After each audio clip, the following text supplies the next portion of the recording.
Hello everyone, come back với emម្ដងទៀតណាថ្ងៃនេះដែរមាននឹងមកបន្តសាច់រឿងកូនស្រីទំនើបរបស់យើងបន្តទៀតដើម្បីកុំឲ្យខាតពេលវេលាយើងអញ្ចឹងយើងចូលទៅកាន់សាច់រឿងរបស់យើងហ្មងទៅបន្ទាប់ពីពួកគេស្ពឹកជាមួយគ្នារួចកូនប្រុសក៏បានហៅកូនស្រីទៅជាមួយនឹងគាត់អ្នកអាស្រីរបស់យើងវិញគឺថាអោខ្ចោលពីខ្លួនហ្មងណាមិនដឹងថាបងលេងដល់កម្រិតណាទេមើលតែសភាពកូនស្រីយើងទៅដឹងឲ្យគេថាដល់ដង្ហើមមកដល់គ្នាហ្មងប៉ុន្តែទោះបីជាកូនស្រីរបស់យើងគ្មានកន្លងយ៉ាងណាក៏ដោយក៏ត្រូវទៅតាមបោកដែរមិនអាចជំទាស់មួយគេបានទេហើយអ្នកគ្នាបានពីឆ្ងាយតែកូនប្រុសរបស់យើងនឹងអាស្រីទៅណាចាគឺកូនប្រុសរបស់យើងបាននាំមករបស់គេមកបកការប្រាប់កូនចៅនៅក្នុងវិមានទាំងអស់ចាប់ពីពេលនេះតទៅអាស័យរបស់យើងនឹងខ្លាចទៅជាមនុស្សចំណិតរបស់កូនប្រុសហើយកូនចៅនៅវិញក្រោយពីបានលឺលោកម្ចាស់របស់ខ្លួនបកការប្រាប់ចឹងហើយមានការភ្ញាក់ផ្អើលក៏បារម្ភជាខ្លាំងដោយសារតែពួកគេដែលបានជួបកូនស្រីរបស់យើងទេហើយក៏ដឹងថាអាស័យរបស់យើងជាអ្នកណាមកពីណាដែរយីរួមទៅពួកគេខ្លាចថាជាមេរបស់យើងគឺជាមនុស្សអាក្រក់រីឯជាមេវិញនៅពេលដែលលឺកូនប្រុសបកការប្រាប់បែបហ្នឹងទៅក៏ចាប់តាមជារកខ្លាំងមកទៀតហើយដឹងស្រាប់ហើយថាអាស័យរបស់យើងគឺដែរស្លូតមួយបងទេហើយនៅពេលដែលលឺបងនិយាយចឹងទៀតគឺថាក្តៅស្លឹកជាងើងហ្មងក៏ស្ដីឲ្យបងផាំងនៅមកកូនចៅរបស់បងហ្មងដែរមានខ្វល់ថាបងគឺជាអ្នកគេទេចំណែកឯកូនចៅរបស់កូនប្រុសវិញក្រោយពីឃើញអាស័យរបស់យើងធ្វើជារកបែបមិនគោរពទៅកាន់កូនប្រុសរបស់យើ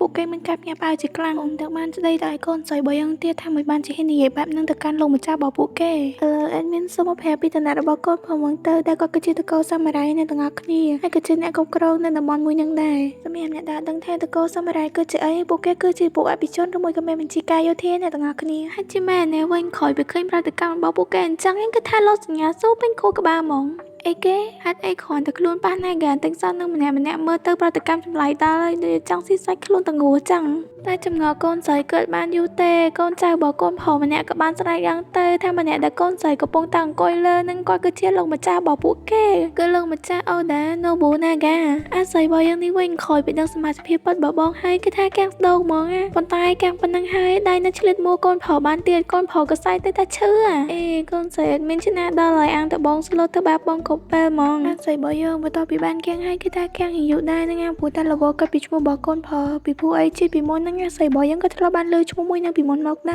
រកូនស្រីរបស់យើងកាលពីជីពីមុនហ្នឹងក៏ធ្លាប់បានគិតដែរថាម្ចាស់ឈ្មោះហ្នឹងគឺជាមនុស្សដែលមានមុខមាត់អាក្រក់ក្បាលទំពេកហើយជាមនុស្សដែលមានចិត្តសាហាវកោខើទៀតមិនថាស្អីក៏ដោយឲ្យតែធ្វើបានដូចចិត្តគេហើយគឺដឹងតែសម្រាប់ចោលហើយកូនស្រីកុំចឹងបានអត់មានសមនឹងកាំងខ្លាំងហើយបងនេះឡើងសង្ហាមិនបានតែគិតចេញអញ្ចឹងវិញហ៎តែក្រោយមកកូនប្រុសរបស់យើងក៏បាននឹកឃើញសួរឈ្មោះអូនរបស់គេព្រោះតាំងពីជួបគ្នាមកគឺថាអត់បានស្គាល់ឈ្មោះអូនទេកូនស្រីរបស់យើងនៅវិញក្រោយពីលើគេសួរឈ្មោះអញ្ចឹងហើយគឺចាប់ដើមងីងើមកហើយឈ្មោះរបស់ខ្ញុំប៉ុន្តែនេះមិនមែនរូបរាងរបស់ខ្ញុំផងតើខ្ញុំជាអ្នកគេកូនប្រុសរបស់យើងក្រោយពីលើអូននិយាយបែបហ្នឹងទៅក៏សួរទៅអីគេតែឯងមកការចងចាំមែនអត់ទេខ្ញុំចង់បាននិយាយថាមែនអីបន្ទាប់ពីលើអូនរបស់គេនិយាយចឹងទៅកូនប្រុសក៏បានស្ម័គ្រចិត្តធ្វើជាអ្នករកឈ្មោះដែរអូនហ្មងទៅកូនប្រុសក៏បាននិយាយឡើងពួកយើងទាំងពីរជួបគ្នានៅក្នុងព្រៃអញ្ចឹងនាមតករបស់ឯងគឺម៉ូរីហើយចំណែកកៅភ្នែករបស់ឯងវិញមានពណ៌ខៀវដូចជាចុនបរទេសអញ្ចឹងយើងនឹងរើសយកកៅអូគីដេហូឡង់ដែលវាស្មើនឹងពាក្យថារ៉ានភ្នែករបស់ឯងមួយអញ្ចឹងយើងនឹងបញ្ចប់ឈ្មោះរបស់ឯងដោយពាក្យថាម៉ារ៉ូអញ្ចឹងចាប់ពីថ្ងៃនេះទៅឈ្មោះរបស់ឯងគឺម៉ូរីរ៉ាន់ម៉ារ៉ូអាស័យរបស់យើងក្រោយពីបានលើឈ្មោះដបងដាក់ឲ្យហើយក៏មានអារម្មណ៍ថាពេញចិត្តដែរតែអញ្ចឹងក៏មានបានបកាច់អីដែរបងឯនេះក្រោយពីដឹងថាអូនពេញចិត្តនឹងឈ្មោះដែលខ្លួនរកឲ្យហើយក៏ចាប់ផ្ដើមមានអំណួតលើខ្លួនឯងទៀតហ្មងចាប់ពីពេលហ្នឹងទៅអត់មានសុំដោហៅឈ្មោះកូនស្រីរបស់យើងថាម៉ែរូវិញឯងសង្កត់តាអ្នកអត់គ្នាមិនវិញណាបន្ទាប់ពីបញ្ចប់ការសន្ទនានៅខាងក្នុងរួចមកពួកគេទាំងពីរក៏បានចេញមកនិយាយគ្នាលេងនៅខាងក្រៅចំណែកឯម៉ែរូរបស់យើងនេះវិញគឺថានៅឆ្ងល់ជាមួយនឹងឈ្មោះរបស់បងអត់បានដល់ឡើយទេហើយក៏បានលនិយាយខ្សឹបទៅកាន់មកឈ្មោះនៅបួណាកាហ្នឹងគឺជាមេបញ្ជាការដែលអាត្មានិយមនឹងខកខើម្នាក់នោះនឹងមែនហើយក្រោយមកក៏ត្រូវបានគេបញ្ឆោតរួចហើយក៏យកភ្លើងមកដុតសម្លាប់គេរហូតដល់ស្លាប់ចំណែកខ្ញុំបម្រើនៅក្បែរនោះវិញក្រោយពីបានលឺអាស្រីរបស់យើងនិយាយប្រមាថកូនប្រុសចឹងទៅគឺថាក្តៅឆើឡើងមកហ្មងគេក៏បានគំរាមកូនស្រីរបស់យើងទៅថាឲ្យនិយាយប្រយ័ត្នសន្តិតិចទៅហើយបងនេះវិញក្រោយពីបានលឺរបស់គេនិយាយចឹងគឺថាអត់សំណាយកមកហើយក៏បាននិយាយទៅថាកូនស្រីរបស់យើងពិតជានិយាយកំ pl ែងមែនវាថាកូនប្រុសរបស់យើងគឺអត់ជឿនៅសម្ដីដែលកូនស្រីរបស់យើងបាននិយាយទេព្រោះអីខ្លួនគឺជាអ្នកខ្លាំងគ្មានអ្នកគេអាចមកធ្វើអញ្ចឹងដាក់ខ្លួនបានទេបន្ទាប់មកកូនប្រុសក៏បានដើរទៅចិត្តអូនរបស់គេរួចក៏យកដៃទៅទាញចកាកូនស្រីឲ្យមើលចិត្តរបស់ខ្លួនហើយក៏ប្រាប់អូនទៅថាចាប់ពីថ្ងៃហ្នឹងទៅកូនស្រីរបស់យើងនឹងខ្លាចទៅជាអ្នកបម្រើរបស់គេហើ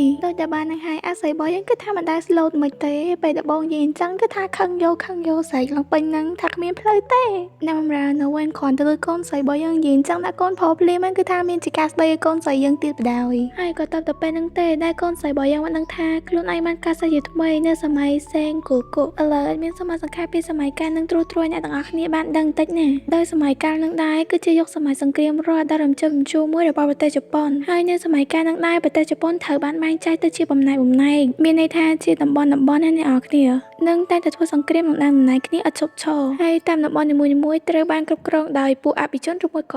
៏មេបញ្ជាការយោធាអីអញ្ចឹងដូចជាកូនប្រុសយើងជាដើមដែលពួកគេនិយមហៅថាតកោសាមូរ៉ៃហើយមេរបស់យើងបានកាត់សាច់ជាថ្មីឆ្លងពេលវេលាមកសម័យកាលនឹងឯងបន្តិចក្រោយមកកូនប្រុសរបស់យើងក៏បានហៅកូនស្រីមករកខ្លួនហើយមុខនឹងគឺចង់ណែនាំបរិម្នាក់ដែលគាត់មានឈ្មោះថាម៉ាអ៊ីដាតូស៊ីអ៊ីឲ្យកូនស្រីរបស់យើងបានស្គាល់ដែរប៉ែស៊ីអ៊ីនឹងដែរគាត់គឺជាអ្នកមើលថែកូនប្រុសរបស់យើងហើយក៏ធ្លាប់ជាមនុស្សចំណិតរបស់កូនប្រុសយើងដែរកូនប្រុសរបស់យើងណែនាំអ្នកទាំងពីរឲ្យស្គាល់គ្នាបែបនេះក៏ព្រោះតែចង់ឲ្យប៉ែនឹងជួយបរៀនកូនស្រីរបស់យើងដោយសារតែប៉ែនឹងធ្លាប់មានបទពិសោធន៍ធ្វើជាមនុស្សចំណិតរបស់គាត់អត់មានដឹងថាមកឲ្យជួយបរិញ្ញាឬមួយក៏ឲ្យមកកាត់ចាក់គ្នាឲ្យប្រកាសទេបើគ្រាន់តែសាច់ជុំមុខគ្នាដំបូងហ្នឹងគឺថាសម្លក់គ្នាយកបាត់ទៅនឹងហើយស្អីរបស់យើងក៏បានបង្ហាញពីតួនាទីរបស់មនុស្សដែលធ្វើជាចំណិតរបស់គ្រួសារតកោសាមរ៉ៃបន្តិចតួនាទីរបស់មនុស្សចំណិតទាំងអស់នោះពួកគេគឺមានតួនាទីក្នុងការមើលថែម្ចាស់របស់ពួកគេហើយក៏ដូចជាធ្វើការងារផ្ទះជាច្រើនផងដែរនិយាយទៅការងារទាំងប៉ុន្មានដែលមាននៅក្នុងវិមានពួកគេគឺត្រូវតែធ្វើទាំងអស់អាចមានគិតថាការងាររបស់មនុស្សចំណិតហ្នឹងគឺរៀងពិបាកជាងការងាររបស់អ្នកបម្រើធម្មតាពួកអីពួកគេគឺត្រូវធ្វើច្រើនខ្លាំងមែនតើសម្រាប់អ្នកបម្រើធម្មតាវិញពួកគេធ្វើការទៅតាមតួនាទីរបស់ពួកគេតែម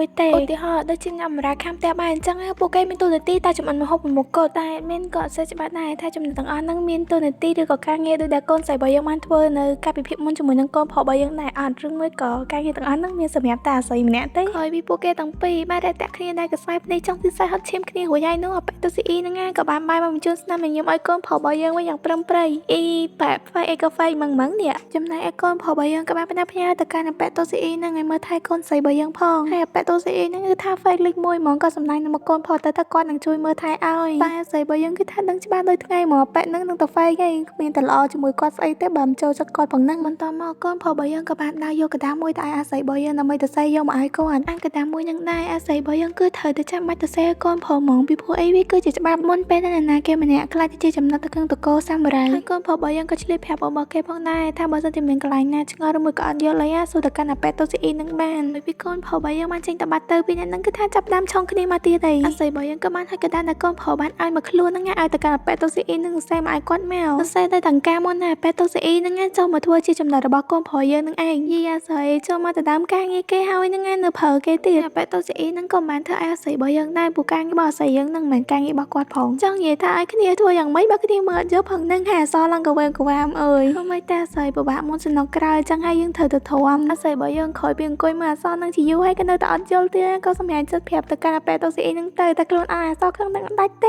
រីឯអាប៉ែតុស៊ីអ៊ីនៅវិញបន្ទាប់ពីបានលើកូនស្រីរបស់យើងនិយាយបែបហ្នឹងក៏ដេកកូនស្រីរបស់យើងទៅថាអត់ប្រយោជន៍គេគឺសឹងតែមិនជឿថាស្រីរបស់យើងគ្រាន់តែការងារសាមញ្ញបែបហ្នឹងដូចជាការអានអសហ្នឹងក៏ធ្វើអត់បានដែរមិនបានកូនស្រីរបស់យើងមិនទៅហ៊ានពីមូលដ្ឋានគ្រឹះសិនទៅចាំមកធ្វើការងារមួយហ្នឹងមិនបានជាកូនប្រុសរបស់យើងរើយកមនុស្សល្ងងដូចជាអាស្រីមកធ្វើជាមនុស្សចំណិតរបស់ខ្លួនអញ្ចឹងអាស្រីរបស់យើងនៅវិញពេលទៅលើគេដេកខ្លួនអញ្ចឹងហើយគេចាប់ដើមរៀងខឹងដែរក៏ស្រីគេទៅថាបិទមាត់អាស្រីរបស់យើងចេះអានហើយក៏ចេះសរសេរបានយ៉ាងល្អទៀតគ្រាន់តែយក laptop ឲ្យគាត់មួយមកបានហើយចាពេលទៅស្អីក្រោយពីអាស្រីរបស់យើងបានសេអញ្ចឹងហើយក៏បាននឹងអាស្រីរបស់យើងចេញក្រៅបន្ទប់ហ្មងទៅហើយក៏ប្រាប់អាស្រីទៅឲ្យទៅអ្នកផ្សេងជួយបរៀនទៅគាត់លេងជួយលេងអីហ្នឹងឃើញអាស្រីថាឆ្នះបានតែមួយបងទេតែមួយអ្នកផ្សេងក៏ដឹងតែគេដេញចេញក្រៅអញ្ចឹងហើយអាស្រីរបស់យើងគឺពិតជាមករកអ្នកផ្សេងពិតមែនបន្តភ្លាមមានជាការឆ្លុះគ្នាជាមួយនឹងគោក្បាលខ្លួនឯងផ្លែគោក្បាលណែចឹងអាស្រីរបស់យើងហ្នឹងចាប៉ែតូស៊ីអ៊ីហ្នឹងទៅរៀនធ្វើឲ្យខ្លួនឯងខឹងប៉ុន្តែមកនៅវិញគឺថាបើរួយសមហ្មងបន្ទាប់មកម្នាក់ប្រុសទៅបានគួយក្បាលស្រីរបស់យើងហ្នឹងក៏សួរទៅកាន់អាស្រីទៅថាគាត់ចេះមើលផែនទីឬក៏អានផែនទីអីអត់ពីព្រោះឯគាត់ចង់ឲ្យអាស្រីរបស់យើងជួយគាត់ក្នុងការសម្រេចចិត្តលើផ្លូវសម្រាប់យុទ្ធនាការបន្ទាប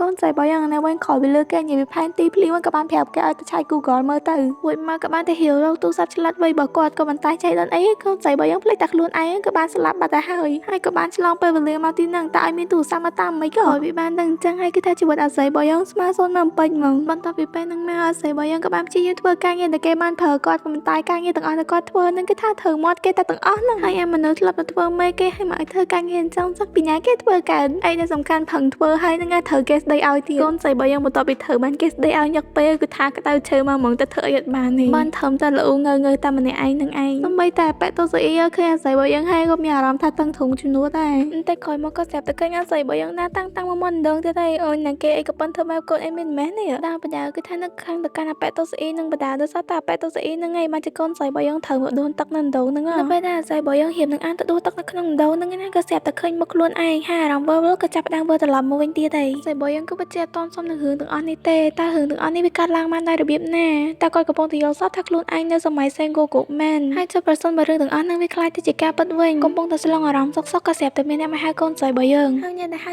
ស្រីរបស់យើងគឺគ្មានជាពីណាគេទេគឺជាបងរបស់គេហ្នឹងហើយហើយបងរបស់គេក៏សួរទៅកាន់អូនទៅថាតើការងារយ៉ាងម៉េចហើយអត់អីណាអត់ស្រីរបស់យើងនៅវិញក្រោយពីដឹងថាអ្នកមកគឺជាបងរបស់គេភ្លាមគេថាហត់ទៅចាប់ក៏ឲ្យយកហ្មងហើយក៏ស្រីដាក់បងទៅថាចាប់ឲ្យខ្លួនឈប់ធ្វើការមួយហ្នឹងភ្លាមពីព្រោះអីមនុស្សនៅទីនេះទាំងអស់គឺសុទ្ធតែជាមនុស្សអាក្រក់តើបងរបស់គេហ្នឹងចង់ឲ្យអាស្រីរបស់យើងនឹងធ្វើការនៅទីហ្នឹងយូរប៉ុណ្ណាទៀតបងនៅវិញក្រោយពីឃើញអូនរបស់គេតែងតែទៀមទីអត់ចង់ធ្វើជាមនុស្សចំណិតរបស់ខ្លួនក៏រៀងមើលចិត្តតិចដែរហើយក៏រៀងដំឡើងសម្លេងដល់អូនតិចទៅថាកុំឲ្យខ្លួននិយាយរឿងហ្នឹងឡើងវិញម្ដងទៀតហើយកូនប្រុសរបស់យើងយកអាស្រ័យមកធ្វើជាមនុស្សចំណិតហ្នឹងក៏ព្រោះតែចង់ឲ្យអាស្រ័យរបស់យើងនៅក្បែរខ្លួនរបស់គេរួចក៏បានសួរអូនរបស់គេបន្តទៅថាតើអូនរបស់គេអត់ពេញចិត្តមែនប៉ុន្តែទោះបីជាកូនស្រីហឹងតែចេះអត់ចង់ធ្វើជាមនុស្សចំណិតរបស់កូនប្រុសយ៉ាងណាក៏ដោយក៏កូនប្រុសនឹងជំនះយកឈ្នះអាចន្ទៈមួយនឹងរបស់កូនស្រីវារលាយបាត់ចេញពីខួរក្បាលហ្មងអាស្រ័យរបស់យើងនៅវិញក្រោយពីលឺបងរបស់គេញ៉ាំចឹងហើយក៏ចាប់ដើមក៏នៅក្នុងចិត្តតែបងរបស់គេនឹងធ្វើរឿងមួយនឹងមកលើគេរហូតដល់គេព្រមចោះចាញ់រឿងមួយហ្នឹងគឺចង់សម្ដៅទៅលើរឿងលើក្រែហ្នឹងហើយអើយគាំងកូនស្រីខ្លាំងហើយមិនគិតអញ្ចឹងគេកើនេះអូខេឥឡូវមានសូមបញ្ចប់ភាគទី2របស់យើងទៅត្រឹមហ្នឹងឯណាហើយ admin ក៏អរគុណច្រើនខ្លាំងមែនតើសម្រាប់ការតាមដានទស្សនាសម្រាប់អ្នកគេដែលចង់ support Slack Cafe admin ឬមួយក៏ support admin AI support តាមនេះបានណាអរគុណច្រើនរងចាំជួបគ្នាម្ដងទៀតនៅវីដេអូក្រោយណា